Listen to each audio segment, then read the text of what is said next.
Hello, dear aspirants. Myself Himanshu Sharma and I am your JIB CIB mentor. So यहाँ पर आप लोगों को पता ही होगा काफ़ी सारे सेशंस हम लोगों के चल रहे हैं। यहाँ पर क्या है, कुछ इंपॉर्टेंट ऐसे सेक्शंस हैं जो एनआई एक्ट 1881 से पूछे जाते हैं। काफ़ी सारे सेक्शंस मैंने यहाँ पर कवर अप कर लिए हैं, उनको हम क्या करेंगे, पढ़ लेते हैं। और अगर हमें लगेगा कि इसमें से कुछ ऐसे सेक्शंस हैं जो बहुत इंपॉर्टेंट है, उनको हम रिवाइज भी कर लेंगे। चलिए, तो यहाँ पर हम हैं बिफोर स्टार्टिंग माय सेशन, ये हमारा मोबाइल ऐप है, इसको आप लोग डाउनलोड कर लीजिएगा। यहाँ पर आपको सीआईबी जेआईबी से रिलेटेड जितने भी हमारे कोर्सेज, मॉक टेस्ट, इन सब की डिटेल इन्फॉर्मेशन मिल जाएगी। साथ ही साथ यूट्यूब चैनल, जो कि Oliveboard main YouTube channel है, इसको सब्सक्राइब कर लीजिएगा। साथ ही साथ JAIIB and CAIIB Oliveboard YouTube channel, जो कि 100% डेडिकेटेड है for the aspirants of JAIIB and CAIIB. Okay, तो यहाँ पर नेगोशिएबल इंस्ट्रूमेंट की हम बात करें, ये बहुत इंपॉर्टेंट नेगोशिएबल इंस्ट्रूमेंट एक्ट जो है, ये बहुत इंपॉर्टेंट एक्ट है। अगर आप बैंकिंग में JIB CIB DBF या किसी भी तरीके की कोई भी प्रिपरेशन कर रहे हैं, क्योंकि ये हर एक आपके अलग अलग सब्जेक्ट के अलग अलग मॉड्यूल्स में अलग अलग तरीके से पूछा जाता है। मतलब ये एक ऐसा टॉपिक है जो common to almost all the subjects and modules होता है। लगभग इससे काफी सारे क्वेश्चन डायरेक्ट इनडायरेक्ट हो सकते हैं। जैसे सबसे ज्यादा चेक की अगर हम बात करें, तो वो उससे रिलेटेड क्वेश्चंस भी काफी सारे होते हैं। तो इसके जो मोस्ट इंपॉर्टेंट सेक्शंस हैं, उन सेक्शंस पर हम एक बार नजर डालने जा रहे हैं। तो देखते हैं कौन कौन से सेक्शंस बहुत इंपॉर्टेंट है। तो हम स्टार्ट कर लेते हैं यहाँ से। जैसे कि सबसे पहले हम बात करें सेक्शन 4 की। 4 में बिल ऑफ प्रॉमिसरी नोट को यहाँ पर क्या किया गया, डिफाइन किया गया। तो आपको याद रखना note, NOTE note, NOTE note. Note में 4 letters, it mean section 4 of negotiable instrument act 1881 defines about the promissory note. Okay, let's move to the section 5। Section 5 note, और इसके बाद में ये हो जाएगा आपका बिल ऑफ एक्सचेंज। अब क्योंकि यहाँ हम क्या करें, अब हमें दिक्कत होगी कि हम कैसे क्या करें। तो हम क्या कर सकते हैं, जैसे एक्सचेंज के काउंट कर लें, बिल के करें, क्या करें। हम क्या करते हैं, बिल ऑफ एक्सचेंज 1 2 3 4 तो ये बिल ऑफ एक्सचेंज सेक्शन 5 हो जाता है। चेक्स में अगर हम बात करें, CHEQUE 1 2 3 4 5 6 लेटर्स हैं, इसलिए सेक्शन 6 हो जाता है। It is defined the cheque in negotiable instrument act 1881। मैं यहाँ पर इंस्ट्रूमेंट्स को डिटेल में नहीं बता रहा हूँ, यहाँ पर सिर्फ हम सेक्शंस की बात कर रहे हैं। राइट, किसकी बात कर रहे हैं, सेक्शंस की। नेगोशिएबल इंस्ट्रूमेंट्स को लेकर के एक अलग से हम टॉपिक कवर कर लेंगे। तो यहाँ पर जो चेक है वो क्या है, बिल ऑफ एक्सचेंज है। इसकी पूरी डेफिनेशन आपको सेक्शन 6 में बताई गई है। सेक्शन 6B जो होता है, ये डिफाइन करता है ट्रंकेटेड चेक को, जिसमें ये इलेक्ट्रॉनिक जो इमेजेस होती हैं वो, और जो ट्रंकेटेड चेक होता है, ये डिफाइन किया गया है सेक्शन 6B में। चलिए आगे देखते हैं। यहाँ पर अगर हम बात करें, all cheques are bill of exchange but all bills are not cheque, ये यहाँ बता दिया गया है। सेक्शन 6A में क्या डिफाइंड है, चेक जो होगा वो इलेक्ट्रॉनिक फॉर्म में होगा, और 6B में बताया कि ट्रंकेटेड चेक होगा। राइट, सेक्शन 7 में क्या डिफाइन किया है कि जो ड्रॉर होगा, और ड्रॉई की डेफिनेशन आपको सेक्शन 7 में मिलेगी। साथ साथ होंगे ड्रॉर ड्रॉई, हम साथ साथ हैं, तो हम साथ साथ, साथ कहाँ पर है, ड्रॉर और ड्रॉई साथ साथ होंगे। सेक्शन 13 की अगर हम बात करें, इसमें बताया गया कि जो प्रोमिसरी नोट होगा, जो act state that negotiable instrument is a promissory note, bill of exchange और a cheque payable either to order और टू बियरर। ये ऑर्डर और बियरर में इसको हम क्या कर सकते हैं, पे किया जा सकता है। ये डिफाइंड है सेक्शन 13 ऑफ एनआई एक्ट में। सेक्शन 15 क्या कहता है भाई, ये कहता है कि एंडोर्समेंट जो होगा वो किस तरीके से किया जाएगा, हम यहाँ सेक्शन 15 में बताएंगे। इस सेक्शन 15 में एंडोर्समेंट को डिफाइन किया गया है। सेक्शन 18 में ये बताया गया कि अमाउंट इज डिफरेंटली, फिगर्स और वर्ड्स में अगर डिफरेंट होगी, उस केस में हम क्या करेंगे। तो उस केस में हम क्या करते हैं कि जो paid is state differently in figures and words and the amount stated in words, हम क्या करेंगे, जो अमाउंट वर्ड में लिखा होगा उसको कंसीडर करेंगे, और क्या करेंगे, यहाँ पर पे कर देंगे, ऑर्डर टू बी पेड। और ये होगा आपका सेक्शन 18। सेक्शन 18 बैंकर्स को राइट देता है कि अगर अमाउंट चेक पर, अगर कोई भी अमाउंट नेगोशिएबल इंस्ट्रूमेंट पर मिसमैच हो रहा वर्ड्स और फिगर्स में, तो हम फिगर्स को इग्नोर करके वर्ड्स को कंसीडर कर सकते हैं। सेक्शन 18। सेक्शन 19 कहता है कि जो इंस्ट्रूमेंट पेबल होगा demand A promissory note or a bill of exchange which no time for payment is specified and a check are payable on demand. अगर, क्योंकि इससे रिलेटेड एक क्वेश्चन आज भी आप लोगों का जो सेशन होगा LRAB का, वहां पर ये क्वेश्चन है इससे रिलेटेड। यदि किसी भी promissory note, bill of exchange और चेक पर, किसी इंस्ट्रूमेंट पर अगर हम बात करें कि किसी भी इंस्ट्रूमेंट पर डेट स्पेसिफाइड नहीं है, टाइम ड्यूरेशन स्पेसिफाइड नहीं है, हम उसको पेबल करते हैं कब? डिमांड में। और ये ऑन डिमांड पेबल होगा, ये डिफाइन किया गया सेक्शन 19 में, राइट। सेक्शन 20 की बात करें, ये लेटर ऑफ क्रेडिट को यहाँ पर डिफाइन करता है। आगे चलते हैं। Section 22 maturity. मैच्योरिटी का मतलब होता है जो प्रोमिसरी नोट और बिल ऑफ एक्सचेंज होते हैं, इनकी जो मैच्योरिटी डेट कब फॉल की जा रही है, ड्यू डेट कब है, इसके बारे में यहाँ पर डिफाइंड है। और ये section grace, days of grace को भी यहाँ पर डिफाइन करेगा। सेक्शन 25 की अगर मैं बात करूं, मैं कैमरा ऑफ कर देता हूं क्योंकि आई थिंक आप लोगों को यहाँ पर पूरी चीजें दिखाई नहीं दे रही होंगी। सेक्शन 25 की अगर हम बात करें तो मैच्योरिटी इज अ हॉलीडे।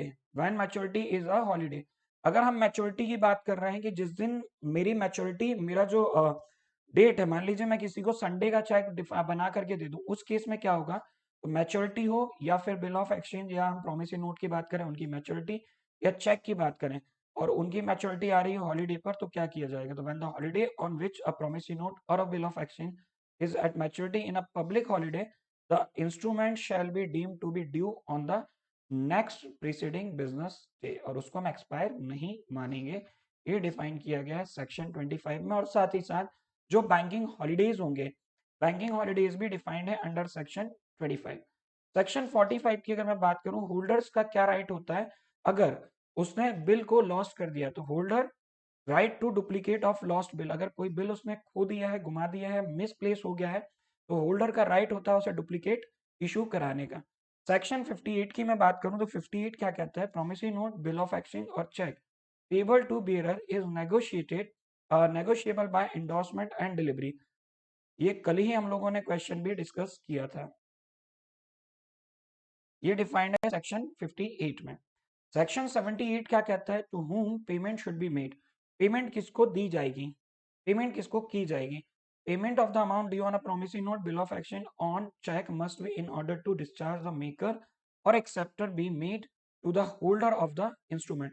तो मेकर और एक्सेप्टर, ये मेड किया जाएगा किसको? To the holder of the instrument. जो भी इंस्ट्रूमेंट का होल्डर होगा उसको पेमेंट दी जाएगी। ये डिफाइन किया गया है सेक्शन 78 में। चलिए आगे देखते हैं।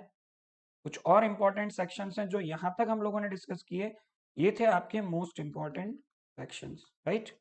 अब कुछ और भी हैं जिनको एक बार हम नजर डाल लेते हैं, कौन कौन से देखते हैं। 4 में प्रोमिसरी नोट, 5 में बिल ऑफ एक्सचेंज, 6 में चेक, ये सेक्शन है नंबर। 7 में ड्रॉ ड्रॉई का जो केस होगा वो एक्सेप्टर का। 8 में हो जाएगा होल्डर। 9 में holder in due course. Payment in due course कब किया जाएगा? सेक्शन 10। इनलाइन इंस्ट्रूमेंट्स जो होंगे ये डिफाइन किए गए हैं 11 में। 12 में फॉरेन इंस्ट्रूमेंट्स है। 13 में नेगोशिएबल इंस्ट्रूमेंट्स है। नेगोशिएशन किस तरीके से होगी, क्या होगा, ये डिफाइन किया गया सेक्शन 14 में। सेक्शन 15 में एंडोर्समेंट। सेक्शन 16 में endorsement in blank and full. Ambiguous instruments क्या होंगे 17 में। 18 में अमाउंट, वर्ड और फिगर में अगर डिफर है तो किसको कंसीडर करना है? Instruments payable on demand and defined in, ये इंस्ट्रूमेंट जो होंगे पेबल और ऑन डिमांड डिफाइंड जो होंगे वो 19 में और 20 में इन क्वेट इंस्ट्रूमेंट्स को डिफाइन किया गया है। Section 21 payable after site. 22 में maturity date.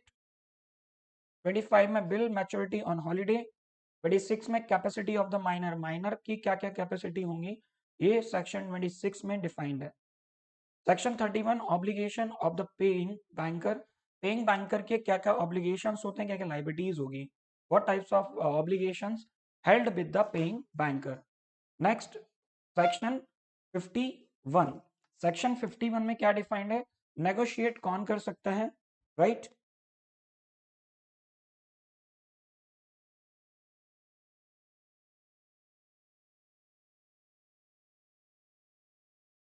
51 who can negotiate. 65 hours of the presentment. Official hours जो होगा कि कब इसको प्रेजेंट किया गया है, आफ्टर ऑफिशियल आवर्स प्रेजेंट किया गया तो क्या होगा? 80 interest rate when no rate specified in the instrument. अगर इंस्ट्रूमेंट पर कोई भी रेट नहीं है तो रेट क्या चलेगा, ये सेक्शन 80 में डिफाइंड है। 85 जो है प्रोटेक्शन करता है बैंक को paying banker for order cheque, और ये सेक्शन 85(2) जो होता है ये प्रोटेक्शन करता है पेइंग बैंकर को बियरर चेक के लिए। 87 में effect of material alteration, different type के जो मटेरियल ऑल्ट्रेशन हैं उनका क्या इफेक्ट होगा, ये 87 में डिफाइंड है। 89 में protection of banker for payment of instrument which alternation is on not appeared. Noting of a bill exchange and promissory note section 99। Section 100 जो है protection protesting of bill of exchange promissory note. 105 reasonable time for presentment etc, क्या reasonable time होगा instrument presentment का, वो यहाँ section 105 में defined है, right. Next section 123 में जनरल क्रॉसिंग को डिफाइन किया गया कि जनरल क्रॉसिंग जो चेक पर होगी उसे हम जनरल क्यों कहेंगे और कैसे जनरल कहलाएगी। सेक्शन 123 124 की अगर हम बात करें, it is a define special crossing. Special crossing defined under section 124 of NI act 1881। Section 25 में 125 में डिफाइंड है कि क्रॉसिंग कौन कर सकता है। 26 में इफेक्ट क्या होगा क्रॉसिंग का। 128 payment in due course of crossed cheque. Section 129 payment of cross cheque out of the due course liability to true honour, liability किसकी होगी और ट्रू ऑनर कौन होगा उसको 129 में डिफाइन। 130 में नॉट नेगोशिएबल जो क्रॉसिंग कहलाती है वो डिफाइंड है 130 में। सेक्शन 131 में प्रोटेक्शन टू कलेक्टिंग बैंकर। 138 में डिसऑनर ऑफ अ चेक और insufficiency of funds. 139 pre assumption in favor of holder। 140 defense not allowed in prosecution under 138। Dishonour of a cheque for insufficiency of fund होगा तो यहाँ पर pre assumption in favour of holder हो जाएगा, और 140 में defence को अलाउ नहीं करेगा इसमें जो हमारा प्रोसिक्यूशन होगा अंडर सेक्शन 138 में। 141 डिफाइन करता offence by companies under section 138, right. 143 में power of courts to try case summarily. 143 है power to direct interim compensation, bank directly courts के पास में पावर होता है टू डायरेक्ट इंटरिम कंपनसेशन का under section 143 negotiable instrument act 1881। 144 की मैं बात करूं तो mode of service of summons की बात करते हैं। 146 में डिफाइंड है bank slip prima facie evidence of the return of the cheque, कि अगर आपने चेक जो है वो रिटर्न हुआ है तो उसका एविडेंस क्या होगा, तो हम बैंक स्लिप प्रिमा फेसी को एविडेंस मानते हैं to return of the cheque. 147 में ऑफेंसेस टू कंपाउंडेबल होगा। 148 में power of appellate court to order payment pending appeal against the conviction. तो यहाँ पर मैंने आपको जो सेक्शंस बताए हैं ये जो पहले फर्स्ट 3 पेजेस में है, लाइक पेज 1, पेज 2 और पेज 3, ये 3 जो थे ये मोस्ट इंपॉर्टेंट सेक्शंस थे जिन्हें हमें याद रखना ही रखना है। उसके बाद में ये जो कुछ ऐसे हैं जो इंपॉर्टेंट अगर आप पढ़ के याद रख सकते हैं तो it will be better for you, right. तो ये यहाँ पर आपको मिल जाएंगे, इनको आप क्या कर सकते हैं यहाँ पर पढ़ लीजिए। इसकी जो पीडीएफ है ये आपको वीडियो के लिंक में मिल जाएगी। यूट्यूब पर जो आप वीडियो देखोगे उस वीडियो के लिंक में पीडीएफ की लिंक आपको मिलेगी, वहां से आप पीडीएफ को डाउनलोड कर लेना। दूसरा, यदि आप या आपके कोई कुलीग या आपके कोई भी नोन पर्सन जिनको आप सजेस्ट कर रहे हैं टू परचेज कोर्स और any test series from Olive Board, तो आप उनको सजेस्ट कर सकते हैं to use the code Himanshu to get maximum discount. आप ये कर सकते हैं, तो ये JIB हो CIB हो जहां पर भी आप नेगोशिएबल इंस्ट्रूमेंट की बात करेंगे, ये वाली जो वीडियो है बहुत इंपॉर्टेंट आप लोगों के लिए हो जाती है। इसके अलावा आपको कोई डाउट हो तो आप कमेंट बॉक्स में कमेंट करके मुझे बता सकते हैं। Thank you for watching the video, do like the video, share the video, subscribe the channel, comment करके अच्छे अच्छे कमेंट्स करें और बेल आइकन को प्रेस कर लें so that you will get the all the notification from our channel. तो बहुत अच्छे से आप लोग तैयारी कीजिए। All the very best for your upcoming examination.